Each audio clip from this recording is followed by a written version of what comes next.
Hey everyone, welcome back to the fourth episode of the VSRG podcast. I'm your host Etienne, and today we are joined by an In the Groove veteran and a Modchart mastermind. Say hi to the people, WindEU. Tell the people how you're doing. Hey everyone, how's it going? I'm WindEU, and this is my first podcast with Etienne. Is that how you pronounce it? Hey, how's it going, man? So you obviously still play rhythm games, right? I mean, given how long you've been in the scene, you still keep up to date relatively. Yeah, I've been playing since, I want to say, April 2001. So, over half my life, actually. Wow. I don't plan on stopping anytime soon. And mostly play dance games, DDR and Pump. I also play Sound Voltex. But yeah, I keep up with rhythm games in those communities pretty frequently. Nice. Yeah, I usually just stick to Eterna right now, which is, I don't know if you know what Eterna is. It's like an optimized Stepmania clone. Yeah, I've heard of Eterna here and there from a few of my friends. Yeah, so I've pretty much been engaged in keyboard play, but honestly, I'd love to start playing ITG again. It's just the closest machine to me nowadays is Harrisburg, which is like an hour or so away, so it could be kind of a pain to drive to that, but yeah, I'd love to get back into dance games again, because there's just so much good content out nowadays, especially like given how accessible the game is now too, with like the Simply Love theme. There's QR codes now for like uploading scores to Groove Stats. Oh yeah, I heard about that recently. Yeah, it's wild. I think it was Suji and Dan that were like working on the whole theme. I don't know, I just found it to be amazing, the fact that you could just take a picture of your score screen and have it uploaded onto a separate site. I don't think I've ever heard anything like that in a rhythm game. Yeah, same here. To be honest, I still don't know how QR codes work. It's still like black magic to me.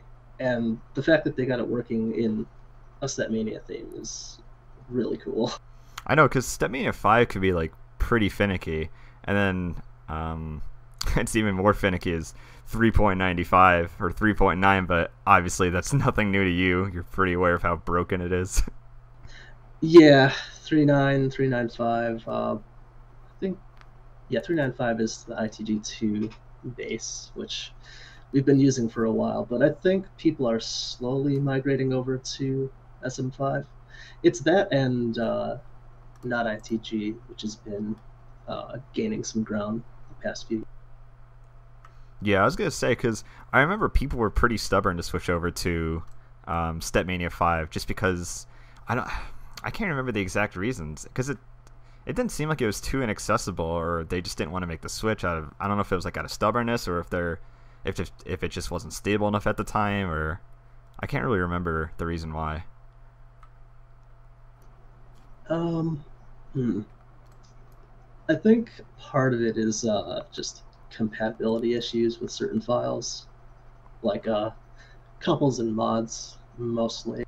Oh, okay. You know what? That actually does make a little more sense. And I remember, I think it was Downs 3 or Downs 4. I forget which one it was, but I think you had to be running SM5, or was it SM3? Or I forget. I don't know if it was like the opposite, but I remember there was a certain version you couldn't even like run the files on to practice for the tournament. And so I guess like it was just a matter of time before people finally made the switch over and just made it compatible with every file. Yeah, I think what it was is the Downs tournament series that was run at I want to say Harrisburg Mall was run on 395, and then the spiritual successor to those tournaments, the UPS tournaments held at Penn State, those are held on SM5, from what I remember. Okay, yeah, that does make a little more sense. So first I want to talk about, like, I want to kind of start from the beginning, and I kind of just want to talk about old school ITG in general, because I just remember growing up when I was like 10 or 11, I would just find myself watching ITG videos over and over again, and I don't know, I was just like addicted to them. And one of my favorite videos of all time in ITG is the Team Murder video. So I kind of want to know like what you could tell me about Team Murder, or like versus Team Dragon Force, or the whole team shebang, and like how it started.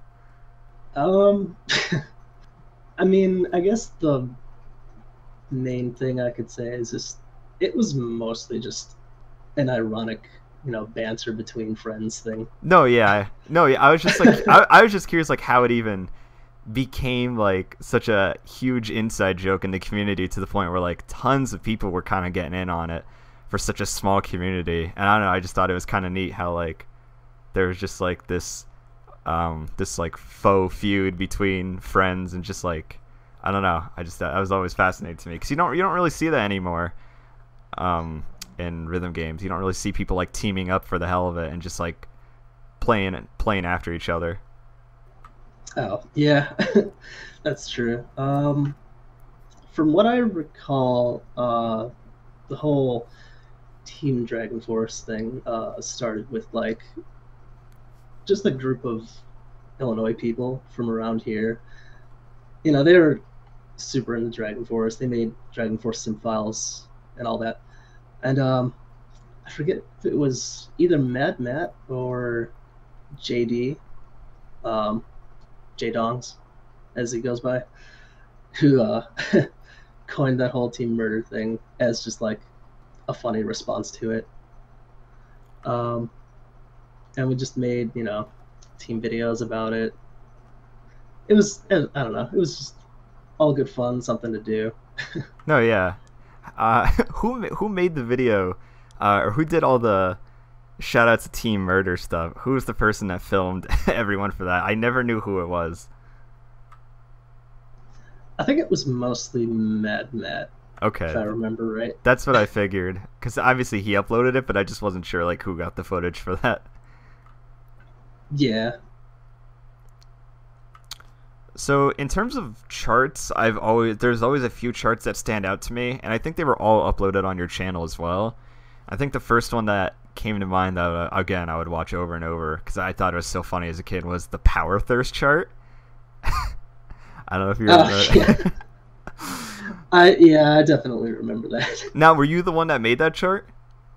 Yes. Okay. I was the one that made that. Did you chart other like dumb commercials or like make dumb charts of like? Well, I don't know. It was charted pretty literally, so I wouldn't really call it a dump chart, but you get what I mean. The only other chart like that I made that like gained a lot of popularity, I'd say, was Rob Swire Has a Nervous Breakdown. Oh, I remember that. Yeah. It was a nice exercise in charting very literally and not taking things too seriously. No, yeah, that's always good to do. Yeah. I should mention too that I think a few months or so after that video came out, Picnic Face, the people who actually made the Power Thirst video, contacted me via like YouTube inbox back in the day. Oh my god, really? Yeah, and they sent me a link to a video that they also wanted me to step. I think it was called like Beard No Beard or something like that. Okay. But sadly, I never did get around to stepping that. That's hilarious, though. I would have never expected. I never knew about that. That's so funny. I forgot about the YouTube inbox thing to begin with too. That's even more of a throwback. Yeah. Wow. I think there was also Angel of Theft. That was another file I remember. I think you failed. Like, it had like these hands, and then at the end it had a 20. I don't think it was 24th, or was it 24th jump jacks at the end, or something like that. Yeah, I remember triplet jump jacks of some kind. Was that a keyboard chart, or was that like a pad chart meant to be passed by someone somehow? I think it was a pad chart. It was from the Mungyo Dance series. Ah, okay. That makes a little more sense.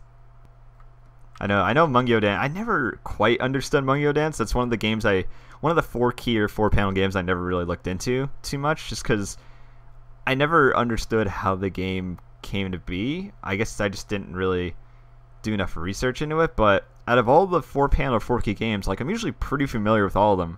But then Mungyo Dance always intrigued me. I don't know. I guess I never got it. I don't know if you can give me a good rundown of the game or like how it came to be. But I just find it interesting how there was like all these games, and then Mungyo Dance was kind of underground in the underground.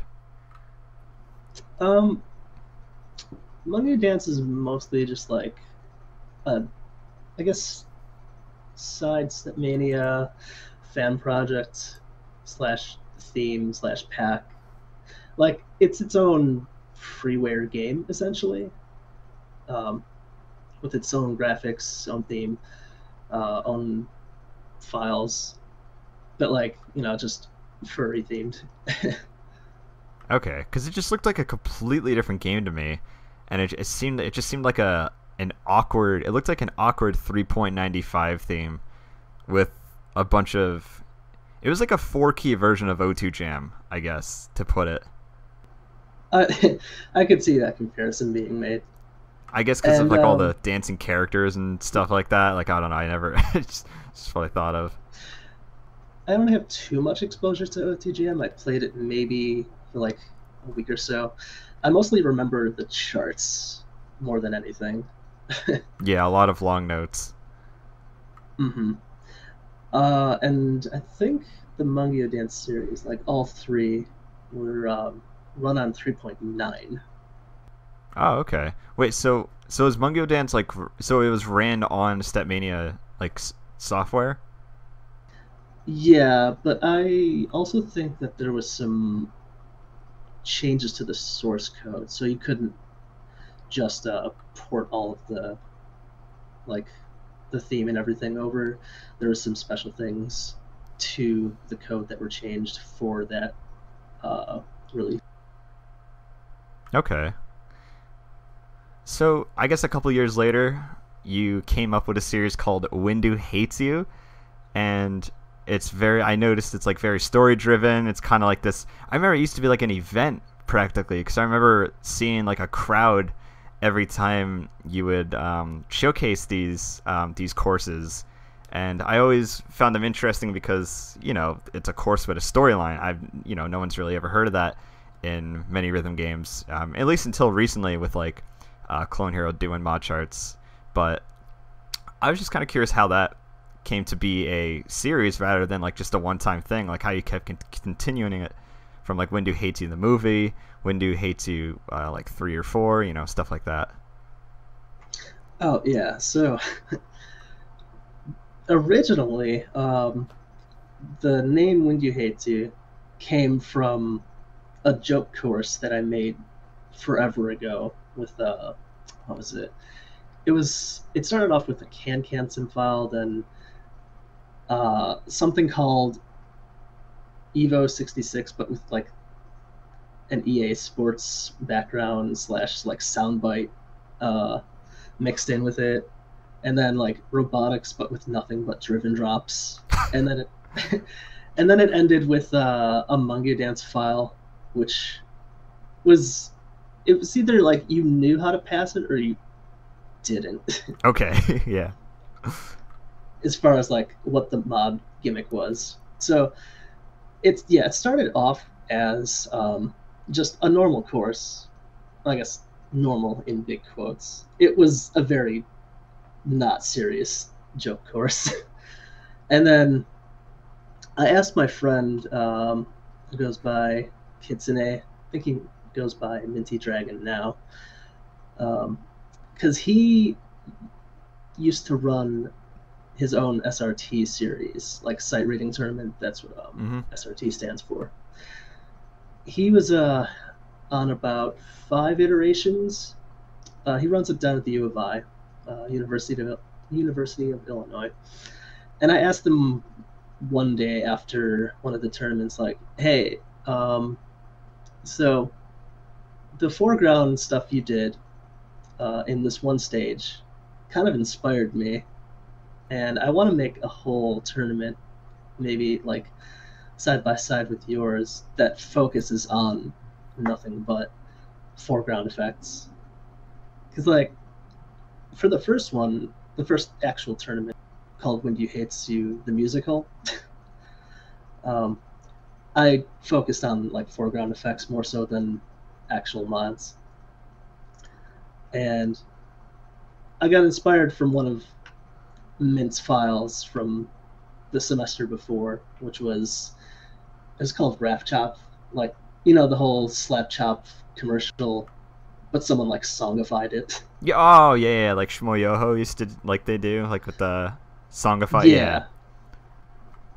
So what he did was whenever like vegetables or fruits were called out, like potato or something, like there would literally be a potato flashing on the screen that blocks the player's view. So I'm like, yeah, that was one of the funniest things I've ever seen, and I kind of want to like make a whole tournament out of stuff like that. And it kind of just took off from there, and we did tournaments side by side for like at least 5-6 years after that. Now, before I ask you about like kind of the thematic approaches you had to these tournaments and courses, can you maybe briefly describe what goes into the process of making one and how it's done, as opposed to like maybe other ways like a mod chart is done? Like, how do you do your courses, or how are they typically done?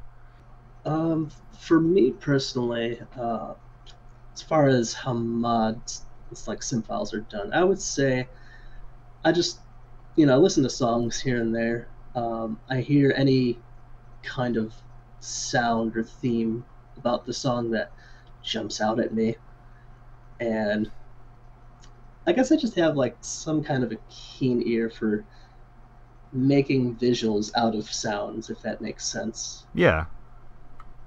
Like if you hear certain sounds, you can attribute them to certain visual effects, and sometimes that goes a step further. Like this sound or like this chord progression is inspiring like this kind of a story or theme with the mod visuals, and eventually I just kind of place that all together. Also, I try to like get all the main stuff out of the way first. Like I definitely write things down all the time, so they're out of my mind and I can like focus on thinking of other things at the time. Yeah, as far as that goes, I try to get all like the main stuff, like visuals and foreground effects, done right away. So like that inspires the rest of like the fluff that needs to go into the rest of the file, as it were. Nice, nice. So what are the main themes that kind of come into play? Like the actual themes, like the stories. What are the story drivers to the courses to begin with? Because I think I remember Portal being one. I think I remember Toho being one. Like what were the inspirations behind having those being centralized throughout like your 4 or 5 song courses? Oh yeah. So with the themes and like the stories behind the tournaments. So as I mentioned with Mint's SRTs before, he was already doing kind of a story-driven thing with the SRTs that we were all participating in, and it's mostly like what we're into at the time, if that makes sense. Mm-hmm. Like it, I guess you can kind of attribute it to like really elaborate fan fiction. Okay. Yeah, like we just take characters from existing universes like Toho or Portal, or in a few of the tournaments, the MLP franchise, Yeah. My Little Pony, and we just let our creative writing go from there and bounce ideas back and forth. And that actually does help a little bit with how we want the graphics and like foreground effects and mods to work out with the stages. So it really all ties in together with itself. Awesome. I kind of wish more games kind of had that freedom with like like having an open source rhythm game and just letting the player kind of do what they want with the code for the most part, and just letting them being able to make all this stuff. Because I've always had trouble like finding myself engaging so much in a rhythm game and finding like, obviously all of them are unique in their own way, but I always found In the Groove to kind of pull me in a different way, with the ability to create such intense and story-driven mod charts. Like who would ever thought that In the Groove would practically have its own pseudo career mode in some aspects? Like I always found that to be, I don't know, I always found it to be pretty neat compared to any other rhythm game I've experienced. But I know Clone Hero, I don't know if you follow Clone Hero too much or are aware of like the mod charts that are being made there. I've seen some of them, yeah. So what they do for a Clone Hero mod chart is that I believe they use a transparent background, and then I'm not sure what else they do besides that. I know in the beginning it was just you just slapped a video over it and then kind of used the transparent highway to your advantage. So what I believe, I can't remember what you did with ITG. Wasn't it like all LUA scripting and such? Because I know within the Groove it was pretty intense. There was a lot of scripting going on, a lot of grinding. I felt like. Yeah, it's definitely not like a foreground video that like is pre-rendered. You're right in that it's a lot of heavy Lua scripting, and I do want to say that like it's evolved so much over like ever since it began, really. Excuse me. So like for the beginning of like mod courses and charts, such as like the official ITG 1 and 2 courses, they used .crs files, if you've ever seen those. I do remember those, yes. Yeah, so we've used those for like the first, I don't know, 2 years or so of the tournaments. And then we moved on to like, foreground effects, basically via XML files, which use, I guess, Lua code injection. Okay. So to speak. And there's a lot of people to credit as far as this is concerned. Yeah. Yeah, shoutouts. Yeah, so let's see. The first person that comes to mind is King Daro, who made a sim file to I think it was New Fluttershy. It was a Fuzog song back in I want to say 2011 or so. And the way they used mod effects, there was like a specific effect that made the playfields swap positions, like player 1 and 2 and back and forth. And that caught my eye. I'm like, wait, how did you do that? So I looked at the code. I asked, like, we have a whole thread about it back on R21 Freak. And we tried figuring out how it all worked. And it turns out that the playfields are just objects that you can control, like, more or less freeform. Okay. That makes, that makes a little more sense given what you can do with them now. Yeah, like the more we discovered, the cleaner the code's become, and we've made our own templates. Let's see what else. Yeah, we've strayed away from CRS file because like there isn't really a lot of flexibility in that regard, as opposed to what you can do with like Lua coding. It's ridiculous. Another person I want to credit is definitely Taro Nuke. Taro Nuke, yeah, that's exactly who I was thinking of. Yeah, he I think he started his UKSRT series like a semester after the WindEU tournament series, and it just blew up from there. Like we both have our own modding styles, and I just want to like give huge shout outs to him because he like I want to say without not ITG, you remember Seismo from the end of 401k? When You Hate 401k. Oh, I'm trying to think off the top of my head. It's been so long since I've watched it, but I would probably recognize it if I saw it. Okay. Um, Without not ITG, that file definitely would not have been what it was.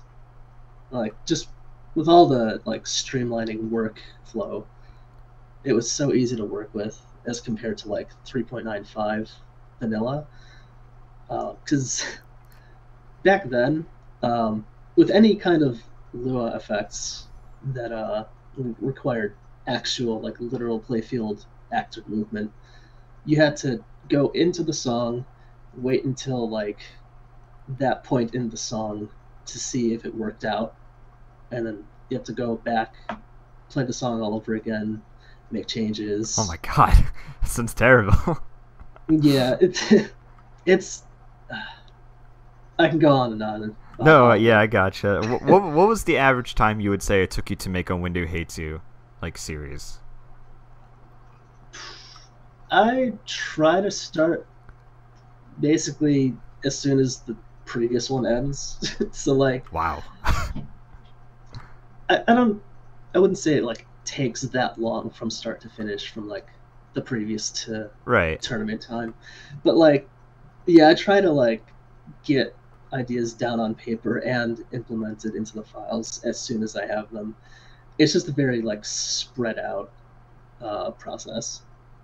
Yeah, of course. So I guess it's hard to say like how long it takes. Um, it can take like a file can take anywhere from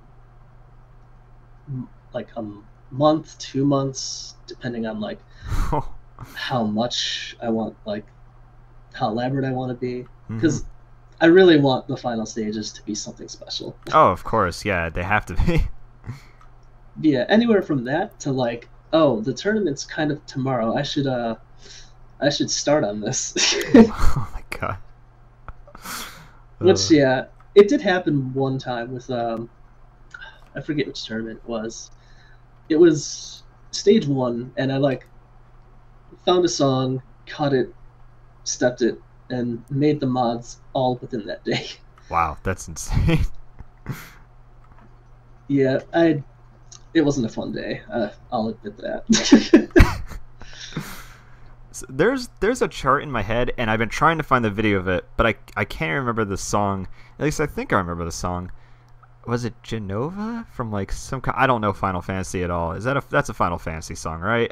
I'm pretty uncultured, but there was it was a mod chart. Yeah, I think I know what you're talking. On like straight vanilla 3.9, and it was like this kind of cool mod chart. It just like introduced a bunch of neat little things, but I don't know if like it was just such an old video that I don't know if you've seen it, and I just wanted to know if you'd seen the same video because I've been trying to find it for so long now. I don't know if it got taken down. So I know the song you're talking about, but I don't know the video or Okay. the file, unfortunately. I'll have to do some digging again because I don't know. That was just such an iconic video. I remember finding that like well over a decade ago, and it was like the first mod chart I'd ever seen, and it wasn't like in a course either. It was just like in the regular file, like if you were just scrolling through songs and you played it, which I'd never seen before at the time. I was used to seeing them all in courses, so that's why I was just wondering if you saw that or not. Oh yeah, I'm actually curious now too. I'll have to look that up later. Yeah. There's also another file I forgot to mention when we were talking about old school files, and this is probably the most popular one of them all because of how many people tried to pass it. It's Magic Speedball. Yes, I remember that one. I remember trying to get my hands on that file because I was pretty dumb as a kid. I didn't know how files worked to get them on the game besides SMZIP files. That was my way of getting files, but I always thought Magic Speedball was so cool because of how, the little kid in me was like, wow, look how fast that is. But I don't know who created that file either, so I was wondering who stepped that. I think that was also from Mungia Dance. I want to say Mungia Dance 2. You know what? You're right. It is from Mungie Dance. That just rang the bell. I do remember reading that somewhere now. And I just remember it becoming so iconic because I remember you, AJ, Mad Matt, like everyone just wanted to pass it at one point, and I thought it was so funny how it became such an iconic file given how silly it was in concept. Oh yeah, definitely. Along with that, I mean, you're a pretty unique player, especially back in the day. I mean, you were doing stuff that really no one else was doing reading wise, like 1x reading or like 0.5 reading, flip mod. Like, what got you interested in that, instead of playing like officials or like passing? Like, I guess 15s and 16s were kind of the new age passing methods back then. But what kind of drove you to play such a unique playstyle? Yeah. So even before ITG 1 even came out, I messed around with Stepmania mods here and there because I was really intrigued by it. Like Tornado and Flip and all that. I especially remember Flip having a place in my heart because that was the one mod I think everyone can agree that you just have to kind of relearn the game with. Like, just as far as pattern parsing, you literally have to flip it around. Yeah, flip mod has always intrigued me. I always enjoyed how good Phil was at it too, or he probably still can read flip pretty well. Oh yeah, definitely. Which I think it's funny how it's called the flip mod too, because it's Phil. I just thought of that as soon as I said it too. But yeah, as far as mod reading goes, there was they already had plans obviously for marathon mode in the groove, and I was invited to like a private beta test by Plague Fox and a couple of his friends for In the Groove 1, and I think there's probably still a couple of pictures circulating online with that. It was, how long ago was it? It was like probably 16 years. Wow. Yeah, it's an old game. I remember you 99'd Blood Rush as well on 1X. I feel like that's a legitimately good score, like, to this day. I couldn't believe how far ahead of its time it was until I looked back and I saw the video again like last year or something. And I was like, I thought it was like recent. I checked the date and I was like, oh my god, I remember seeing this a decade ago. I'm like, how the hell do you do this? Were there any other 1X scores you got that were like kind of in that upper range, like 11s and 12s? Or was that just like an insane score? That one for sure, without a doubt, stands out. There's a few other mod scores that I've gotten that are, I think, pretty up there. There's a video of me playing Zodiac hard with just a ton of modifiers on. Oh, I do remember that, yeah. Yeah, 20 plus modifiers. The important thing to note about those modifiers, though, is that I also put on Blender. So yeah, so you have to read it. Yeah, if anyone asks, like, oh, just memorize it. I mean, you have to read it as it goes with Blender. Forgot about Blender. I always forget that like they're named differently. Was there a super shuffle in that game, or was Blender as far as it went? Because like you know how there's shuffle and then super shuffle's just super obnoxious. It just has like it can have like 6-note jacks at times.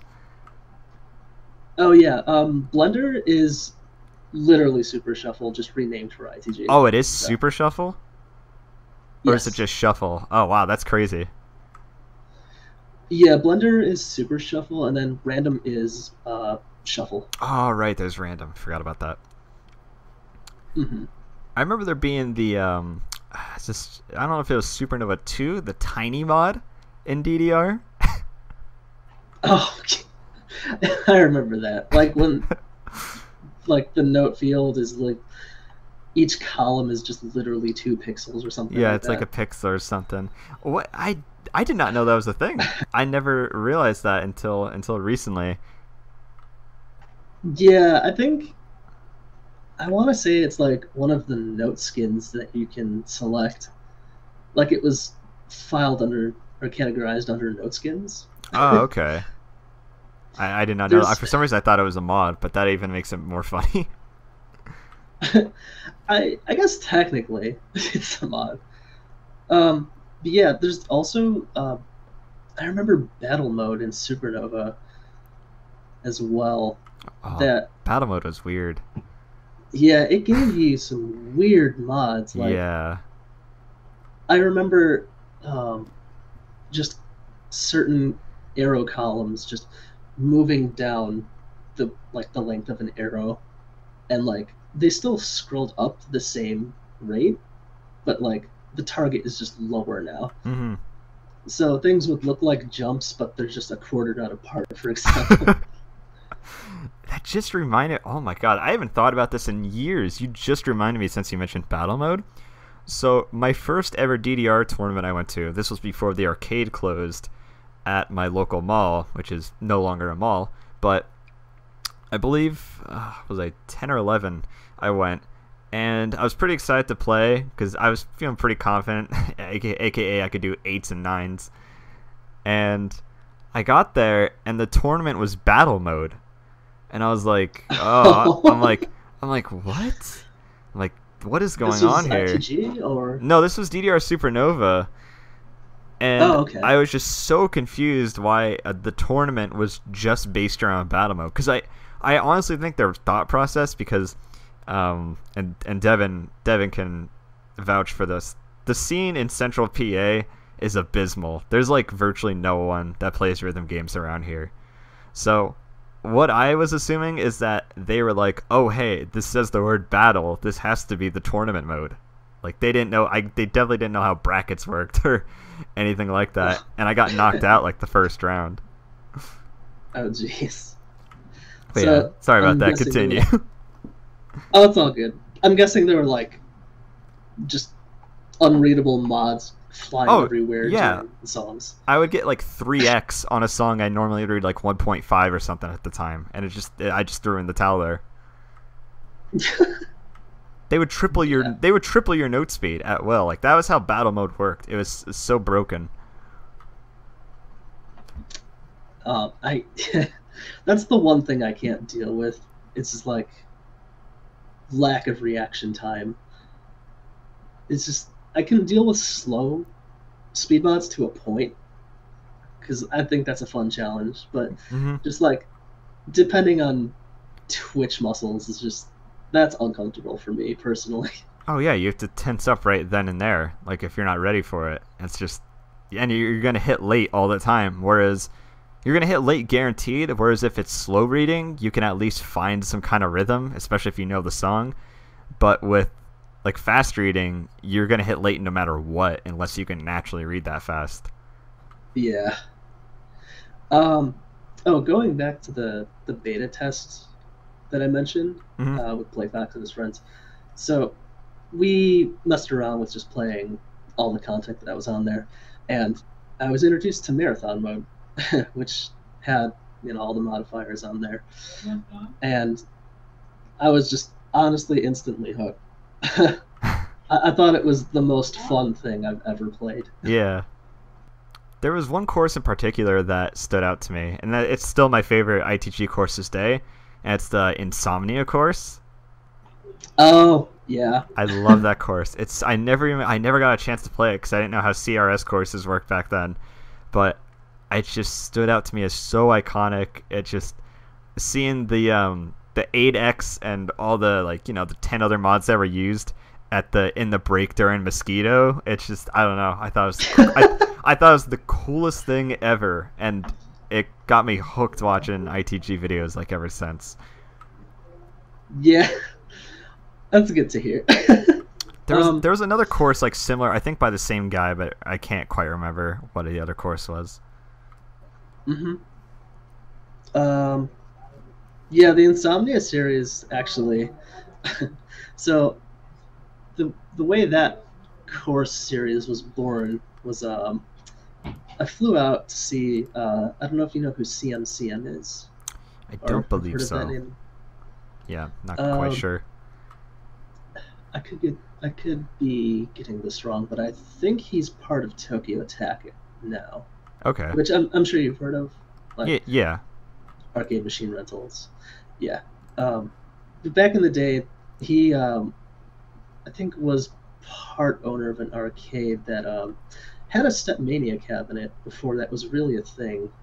Like while ITG 1 was making its rounds and like still in production and all that.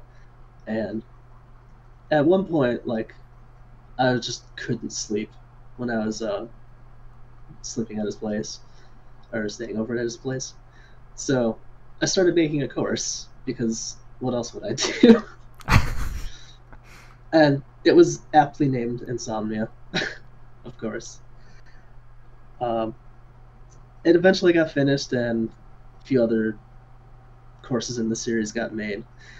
I was really happy with how Insomnia Finale turned out. Like, I think that was the the pinnacle of mods for CRS files, as far as like what I made personally. Mm. But I also have to, as far as shoutouts go, again, because there's so many people to credit in this community.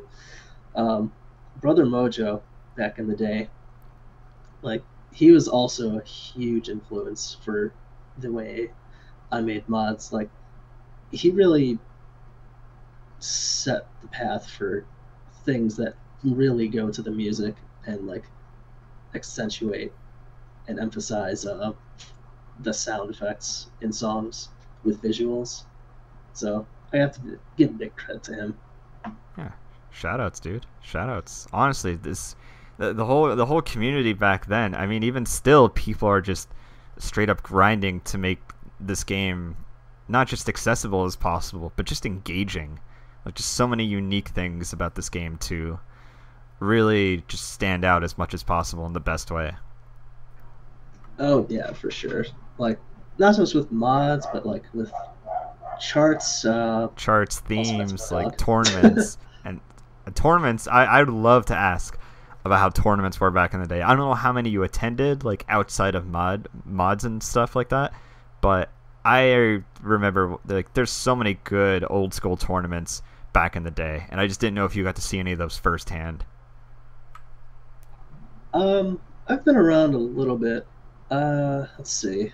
I went to an Ohio tournament back in probably 2003 or so. That was like my first out-of-state tournament, it was a real blast. I had fun. I went to another one in Canada a couple years later for ITG2 called. It was like a play on Remember December. I forget what it was called. It might have been called Remember September. Okay. So there's that. I flew out for UKSRT 8, which was my first time flying out of the country. Yeah. That was probably my favorite tournament of all time to this day. I've been to the NATO5 tournament down in Las Vegas. It was hosted by a company that I can't remember the name of, but I remember the prize was a Dedicab, like just straight out a Dedicab. Wow, wait, what? Yeah. Was this the same? No, this wasn't the same tournament as the $800 mine, was it? No, that was something different. No, that's what I thought. As soon as you mentioned Dedicab, I was like, okay, it's definitely not that tournament. A Dedicab. Yeah. I don't remember the company name, but it was sponsored, if I remember right, by the same people who were behind iDance, if that sounds familiar. Not quite. But it sounds kind of silly. What exactly is iDance? It's basically portable, very gym-friendly dance gaming. Oh, okay. I had a completely. I thought it was like. I keep forgetting that this was years ago, and of course, I think of a phone game, and I'm like, wait a second, that wasn't even a thing back then. Oh, why? yeah. Why did I even say that? Anyways, continue. Let my ignorance go. That's weird. Like, it's odd to think about. Like, as far as time frames are concerned, like, that was really that long ago. Oh, like, yeah, exactly. The fact that I thought of a phone app at that time. Yeah, I don't know. It's it's wild. yeah, that's pretty much it. Like iDance was basically just a mass production of pads in one sitting, like 20, 25 or so, that were compatible with StepMania. Like I think it was a StepMania setup of some kind, but Okay, it was that's like pretty neat. multiplayer Yeah. StepMania. I don't know how they managed it, but they got like 20 plus playfields on the screen or something like that. Jesus. Did you ever get to watch players like Lil Q and Pickles ever in real life? Have you ever got to witness like some of the old school legends that were around back in that time frame? Yeah, actually, back in the day, like probably 2001 or so, like right when we started playing, Lil Q and I and a couple others, because we lived around the same area at the time. We went to an arcade together, just played Extreme, grinding for triple A's. Okay. So It's yeah, definitely. best game to grind them for. Extreme has a special place in my heart. Yeah, and it got revived recently with like the advent of Extreme Pro I and saw early that. I weights. was ecstatic to find out about that. That's so cool. Just Yeah, adding a listen, something as simple as adding a marvelous window to the entire game. It adds so much more playability. yeah, Like definitely. just that alone. hmm Um, yeah, as far as ITG was concerned, Little Q was definitely way ahead of the curve. It was kind of scary to watch. He went to a Cali tournament back in the day, and like he got first place pretty like um defiantly, or like it was a pretty defined first place. It was like, don't get me wrong, everyone else is pretty good. No, yeah, he was just like he was kind of entering that like he was in that upper echelon of players before there was an upper echelon of players that would later be found out even. Yeah, for sure. I also did because you mentioned Pickles as well. hmm So he's from Canada, and I first met him at that Canada tournament that I mentioned. Remember September? And yeah, it was really fun. Got to meet a lot of cool people. Him definitely included. Really chill guy. So the last thing I want to mention, and this is probably gonna throw everyone watching this off, what can you tell me about Windex? Oh, Windex. Good, I can tell you just go for it. exactly how that started. um, so do you know the Rocky Mountain series of tournaments? Yes. Okay. Um, one of the first out of state tournaments I went to was at Rocky Mount 8 over on the East Coast in Raleigh, North Carolina. And I stayed with my friend, Hurt Piggy Pig, for that weekend. And for whatever reason, she just coined the term Windex instead of like saying WindEU. And like, it's stuck. And there's plenty of pictures around of me like holding the Windex bottle with this ridiculous face. I'm sure that's like an infamous picture now. Isn't it a toasty? Oh yeah, I absolutely made it a toasty at one point. Oh man. Yeah, shouts to Lara. Mm-hmm. All right. Well, I think we covered everything. Again, thank you so much for coming out here and being on the podcast. It was great to get some insight into a lot of old school stuff that I watched as a kid, but never really knew the backstory to. So I really appreciate you, coming on here and telling me all about it and answering basically everything I wanted. Oh yeah, no problem. Thanks for having me. It was a lot of fun. So, what can you tell the people what you're doing right now? Anything like small you want to plug? Anything you're working on, maybe, or just general shenanigans? Yeah, definitely. So I've taken a hiatus for a while, but starting to get back into mod charts because that's like my main creative outlet. I can't really escape from that, Yeah. for better or for worse. But like I've started to enjoy it again. I'm working on a file right now, actually, for someone, Ooh. uh, just as a like a personal project. No, yeah, that's still cool though. Hmm. And so usually every semester there's U of I tournaments that host site rating, doubles, mods, couples, all that good stuff. And for spring 2020, um, it's going to be the 10th anniversary of the first WindEU Hates You tournament, which I can't Ooh. believe it's been that long, Oh my to be god. honest. So I'm going to be making something for that. Um, so I guess be on the lookout for that. If you can attend, that would be awesome. I would love to see people there. And I would also, if you're interested in mods and like general sense of community at all, to join the UKSRT Discord. There are plenty of people who are into mods. There's a lot of resources to help you out and guide you with like not only making mods but just general feedback on charts. And overall, I'd say it's a really good community. Perfect. All right. Well, take care, everyone, and I'll see you guys in the next episode.